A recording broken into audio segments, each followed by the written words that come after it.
This is one of the weirdest things that's ever happened to me my whole fucking life. So I was in some like makeshift miniature golf course in a small town. I mean, really small town. I mean, like a man built a miniature golf course in a building, and like this guy was a fucking crazy man. Okay, you walked into this place, which was the family fun center in this town, which was just a storefront that this man had fashioned into some sort of like backyard carnival. Like when you were a kid, you know, and you'd like set up little carnival games in your backyard, and you'd like have a balloon and you're like, throw a dart through it. Right. But just imagine a grown man doing that and like charging money for it. Ooh.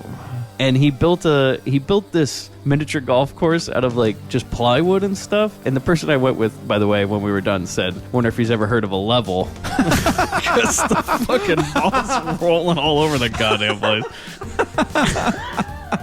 This guy, by the way, he wouldn't stop talking to you. And he was very proud because he apparently had made one of the costumes that was used in the movie Hook. And he would never shut the fuck up about it. Because he'd be like, "And you might see that costume over there that was featured in the movie Hook, worn by one Robin Williams.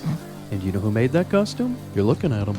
Okay. Pause for applause. So at the end of the day, he's like, "Oh, so where are you folks from?" Oh, and I say, "Oh, from Southern California." Oh, no. And he goes, "Oh, my son, he lives in Southern California." And I said, "Oh, yeah? Well, whereabouts?" "He works in internal affairs." For TJ Maxx. That's he did like a 5-minute pause. He goes, "He works for internal affairs in TJ Maxx." And I just went, "Oh," like I was surprised, like the crime runs so deep in TJ Maxx that they need an internal affairs. Like there's just crime syndicate from the inside of TJ Maxx, and they're like fucking working their way to busting employees on some slow burn and like the long con. It's in effect. It's like a hierarchy of mob bosses in TJ Maxx. I get inside and I tell my wife, I was like, "Oh my God." I'm like, "I didn't know that TJ Maxx had internal affairs." And she goes, "He's a security guard, Mike. He's a security guard." And I was like, "Oh, that's the fanciest way I've ever heard that put."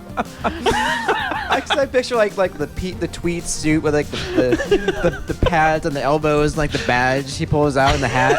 Like I imagine a fucking plainclothes guy, just like doing the long con, like you said.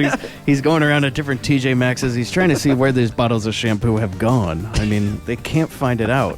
They're disappearing from shelves. Yeah. They don't know who took it, but they know it's an inside job.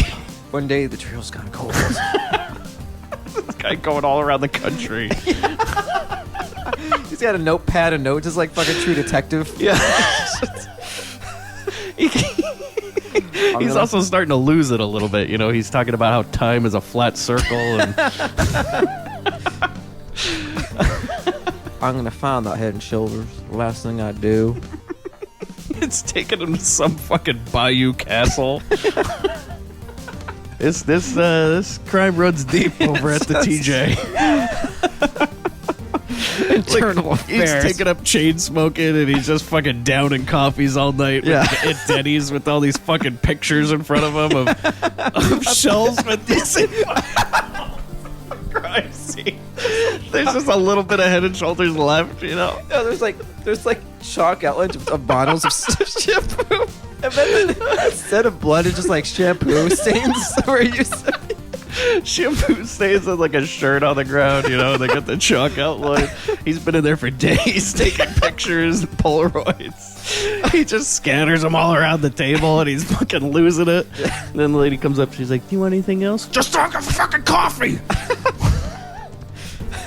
I'm sorry. This case is gone cold. So then we go back to the grandpa. To hear the full episode, as well as others of the Grindbin Podcast, visit us at www.grindhousefilm.com. We are also on iTunes, Google Play, Stitcher, and everywhere else podcasts are available. We can also be reached on Facebook, Instagram, and Twitter with the handle GrindPod.